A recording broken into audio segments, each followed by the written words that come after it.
What's going on, everyone? I'm just a typical average American here today to react and learn about Christmas in Norway, part 3.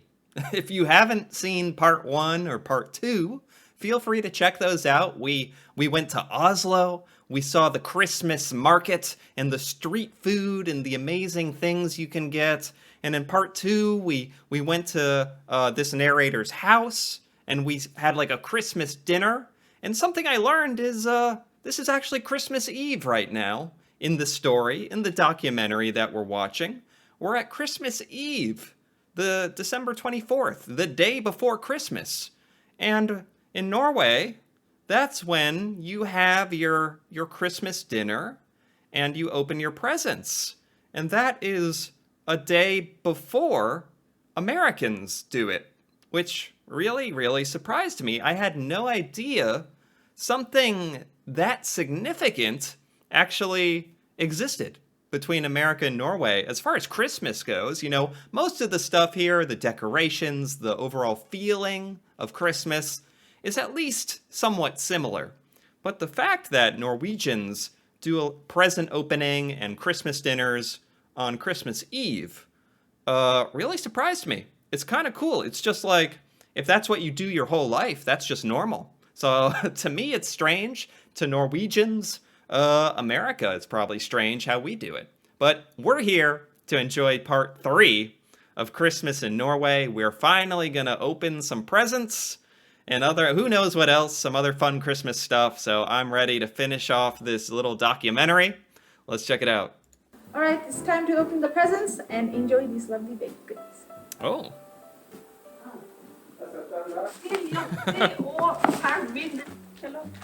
How Phillips. Okay. Wait a minute. Hold on. We can't just speed through this. For one thing, in case you were wondering, the presents, the way they're wrapped and bagged, exactly the same as in America. This looks exactly like American presents. This little statue. This statue, this would be a good gift for, like, your grandma or someone you don't know very well. I mean, it's a nice little gift. It's a nice statue, but I feel like I'd want something else more personal if it was like opening presents with my family or something. How Phillips. Cheese knives? Oh, cheese knives. Cheese knives. Gosh. Americans don't really have cheese knives. I don't think Americans eat cheese enough or have enough types of cheese to even know what to do with cheese knives. Huh. Yeah. Yeah. Oh, it's rituals. I just came for the food, man. Like hunting socks. Hunting socks and camping. So, okay. Actually, some of this stuff is like very typical, very typical American gifts. Socks, shampoo, like a random statue. You'll see this in America, actually. These my Norway socks now.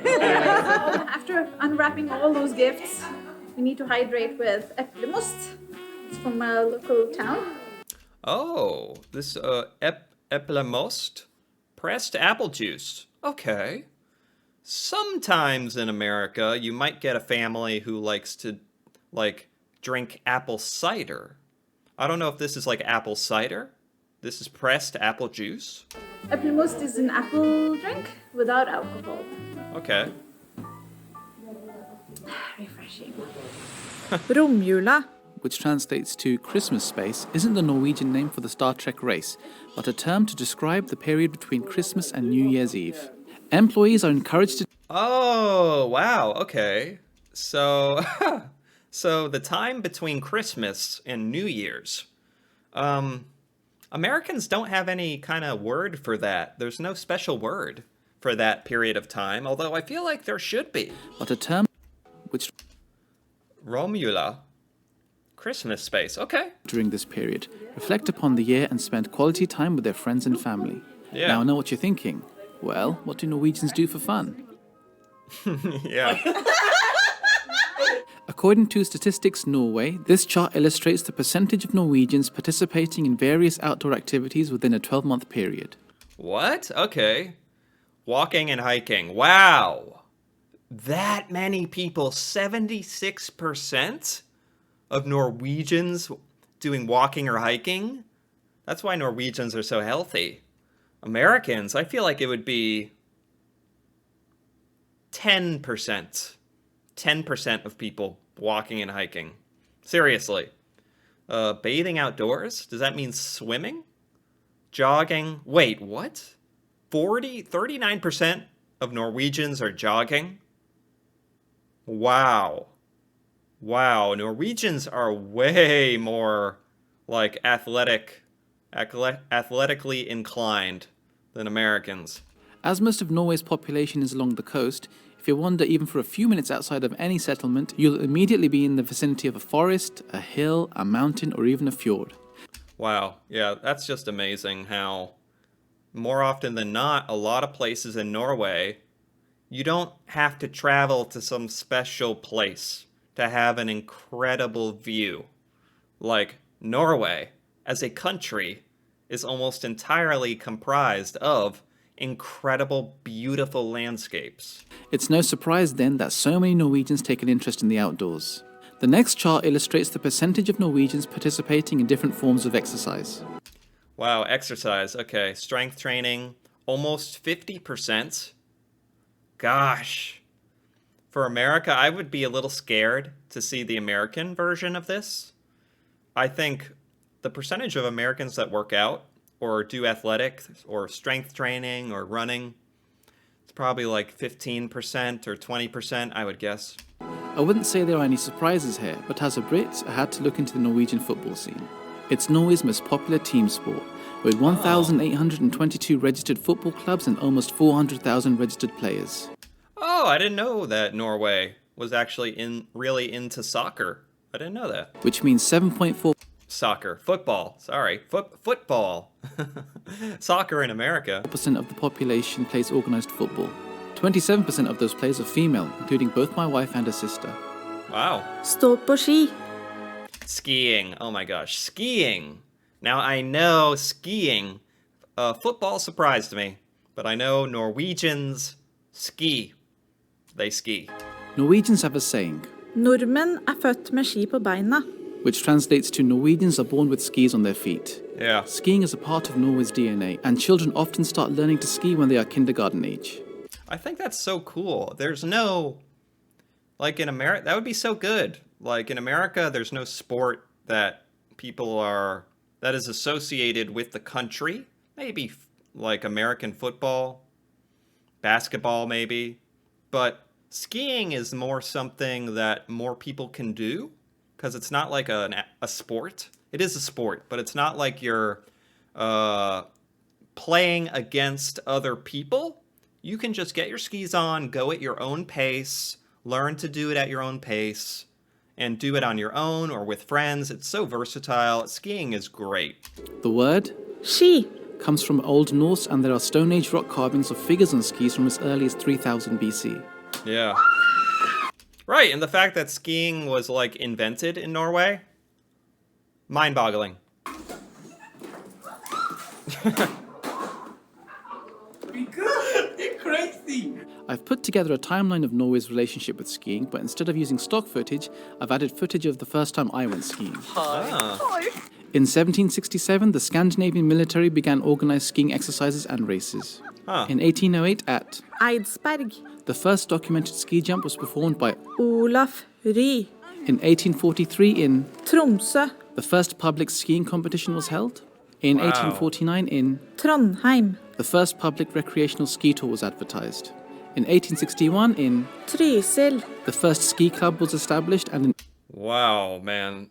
The history of skiing in Norway is very, very deep. 1862 the first public ski jumping competition was held. In 1884 in Trondheim. the first cross-country ski competition was held. And finally, in 1879, the first documented use of the word Slalom. occurred. Jul. Salam, what does that mean? Salam. What is a salam? Salam? Oh, slalom, right? Slalom? Ski? Oh, here we go. It's an alpine skiing and alpine snowboarding discipline involving skiing between poles or gates. Okay, I think I've seen that at like Olympics and stuff. I've seen them skiing around the flags and it's like timed and all that. Okay, that I didn't know that's what a slalom was, that it had a word. Use of the word Slalom. occurred. Julelunsj. Is a tradition where leftovers are served in a buffet alongside a variety of hot and cold foods. Oh, nice. Christmas lunch. Okay, so you had your Christmas dinner, and then the next day you eat all the leftovers, and it has a name? Is Hold on, what's it Slalom. called? occurred. Julelunsj. Yule lunch. Christmas lunch. Okay. Is a tradition where leftovers are served in a buffet alongside a variety of hot and cold foods. You'll find Brød. Medisterkaker. Kjøttpålegg. Hardkokte egg. Ostebrett. Some of this stuff is unique. Pork meat cakes. The eggs. All stuff you would not find in America. Cheese board. Maybe. This looks a lot better, though. This looks like legit. You wouldn't find a cheese board like that in America. Kjøttpålegg. Hardkokte egg. Hard-boiled eggs. Wow. Ostebrett. Grønnsaker. and of course, Julebrus. Oh, pizza. I forgot. Pizza's kind of popular in Norway, right? Everything just looks so much healthier in Norway. Even like the Christmas feast, which is supposed to be like indulging yourself, is still looks so much healthier and nicer than America. It's weird. Like it's funny how that is. if you're lucky, you might even have pizza. I tried to take a nap after the heavy meal, but it wasn't meant to be. Wake up, baby. Wake up! Yes, this is classic. Stuffing your face full of food on the holiday until you pass out and go to sleep. It's just part of it. You baby, wake up! Nytt Oh, New Year's Eve. Okay. I didn't actually know that this video was going to cover New Year's. That's actually really good. Nyttårsaften. We're hustling and bustling in this kitchen. We're gonna make sure the turkey isn't burnt. It's gonna be a disaster if it is, but Oh, so there's another kind of dinner for New Year's? That's not really... Usually in America, you do not have a special, like, big dinner for New Year's. It's usually just a normal dinner. So this is actually cool. it looks good. It smells good. My mom likes to make something extra, a side dish next to the turkey, and these are her favorite meatball patties. Meatball patty cakes. Meatball cakes. Whatever's. Norwegians eat turkey on New Year's Eve instead of Christmas, but other than that, Oh, you have turkey on New Year's. Oh, that's interesting. it isn't too different to what you'd expect. Friends and family gather, enjoy a homemade meal together, and then grab their thickest winter jackets and head out to watch a fireworks display. Here, the sale of fireworks is restricted to the public. They are only sold from December 27th to the 31st and can only be fired in designated areas between 6 p.m. and 2 a.m. on New Year's Eve. Okay, so this is a big thing in America, is that you can get your fireworks. You can get some really, really big fireworks, and you can basically launch them in your backyard if you want. It's a very, very, like, typical American staple, really.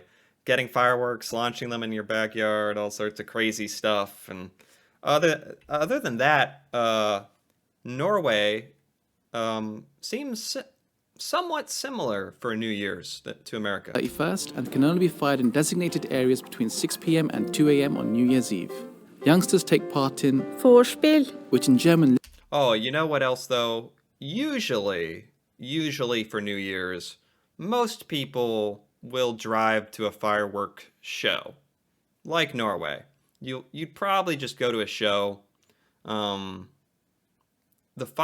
Buying fireworks and shooting them off in your backyard, that's mostly reserved for 4th of July in America. Yeah. Literally translates to foreplay, but it's what we would describe as pre-gaming or pre-drinking. In Norway, alcohol is heavily taxed, can't be consumed in public, and is strictly controlled by the government. Grocery stores You can't consume it in public. Wow. Grocery stores can only sell alcohol below 4.75% up until 8 p.m. on weekdays, 6 p.m. on Saturdays, and not at all on Sundays or certain holidays. Wow. If you want stronger alcohol, you have to go to one of the 315 Vinmonopolet. stores, which close at 6 p.m. on weekdays and 3 p.m. on Saturdays. These are like some of the government-provided alcohol places. Is that right? According to Deutsche Bank, the average price for a pint of beer is £7.32 in Oslo, £5.47 in New York City, and £4.73 in London. Yeah. With prices like that, you can't blame the youth, can you? We're on Drammensbrua. It's about to hit 12 o'clock soon. It's midnight here in Drammen, Norway. As it neared midnight, Drammen came alive with a barrage of fireworks lighting up the sky and the sound of fireworks echoing around the valley. It was impressive that a city with the population of a London borough even had a professional display. Wow, you know what I've never seen like this? How the fireworks are spread out throughout the city. I've never seen that. The only show I've ever seen, usually the fireworks are coming from one place. Somehow they coordinated like a bunch of fireworks throughout the city? That looks really nice. What made it extra special was seeing people contributing to the display with their own fireworks, firing them from their homes or by the side of the river. Oh, okay. So it's like everybody in the community kind of working together, firing off the fireworks at once to achieve this. Okay, that's cool. That's really cool.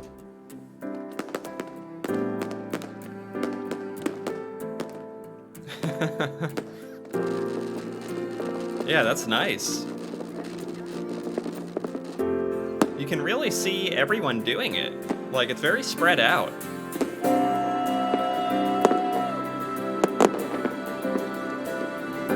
Wow, I actually really like this.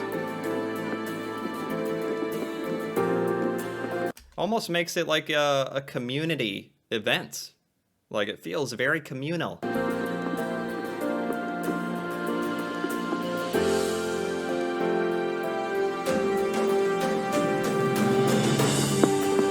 There we go. This is what I'm used to. This is more of what I'm used to. Gosh, there's a lot of people out. That is cool. I don't live in like a giant American city. Otherwise, you probably would get a crowd like this too.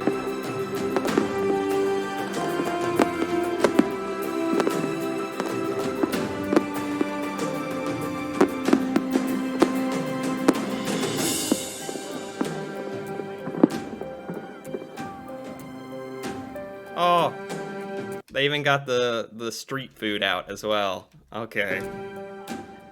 Happy New Year, guys. I'm gonna warm myself up with a jack potato, or as we call it here, baked potet. It's basically just a baked potato with sour cream dressing and some bacon bits and corn. Looks good.